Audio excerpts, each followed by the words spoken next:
আসসালামু আলাইকুম। প্রবাহ নিউজ 24 এর দুপুরের সংবাদে আপনাদের স্বাগতম। সাথে আছি আমি ছিন্থিয়া ইসলাম। মির্জাপুরে তরুণরা আর বেকার থাকবে না বলেছেন বাংলাদেশের জামায়াত ইসলামীর মনোনীত প্রার্থী অধ্যক্ষ মাওলানা আব্দুল্লাহ তালুকদার।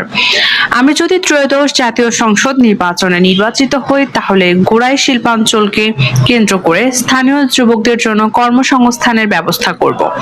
শিক্ষা, নৈতিকতা ও ইনসাফ ভিত্তিক উন্নয়নের মাধ্যমে মির্জাপুরকে একটি আদর্শ ও স্বনির্ভর জনপদ হিসেবে গড়ে তুলব ইনশাআল্লাহ। তাদেরকেও অগ্রাধিকার দিয়ে আমি প্রথমে প্রকল্প গ্রহণ করব। 2 নম্বর, বিরোধী দলে যিনি থাকবেন অন্যান্য রাজনৈতিক দল, সুশীল সমাজ সচেতন ব্যক্তি, তাদের সাথে পরামর্শ করে মির্জাপুরের উন্নয়ন কল্পে যা করা দরকার পরামর্শ ভিত্তিকে করব।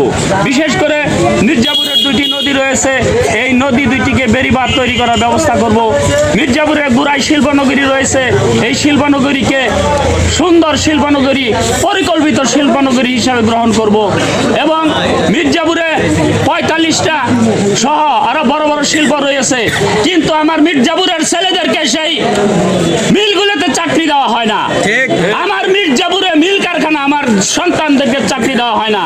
আমি ওই মিল মালিকদের সাথে পরামর্শ করে আমার মির্জাপুরের জনগণ যাতে চাকরি পায় আমি সেই ব্যবস্থা করব। এরপরে আমি মির্জাপুরের যে সমস্ত উন্নয়ন প্রকল্পগুলি গ্রহণ করা দরকার উন্নয়ন প্রকল্প গ্রহণ করব। বিশেষ করে মির্জাপুর শহরের ভিতর দিয়ে বংশাই নদী থেকে একটা খাল বের হয়ে লৌহজং নদীতে পড়েছে, আর ওই খালি বলা হয় ওই খাল হাজামজা হয়ে বন্ধ হয়ে গেছে। ওই খালকে সংস্কার করে খালের 2 পাশে রাস্তা নির্মাণ করে মানুষ যাতে সুন্দরভাবে হাঁটতে পারে সেই ব্যবস্থা করব।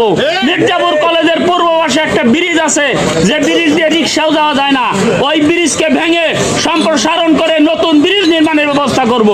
রব্বুল আলামিন যদি আমাকে ক্ষমতায় আমাকে যদি দায়িত্ব দেয়, মির্জাপুরের জনগণ যদি ভালোবেসে আমাকে সংসদে পাঠায়, তাহলে আমি মির্জাপুরের উন্নয়ন করব। আমার দুনয়ন মির্জাপুরের উন্নয়ন, আমার অন্য কোনো কিছু নাই। আসসালামু আলাইকুম ওয়া রাহমাতুল্লাহ।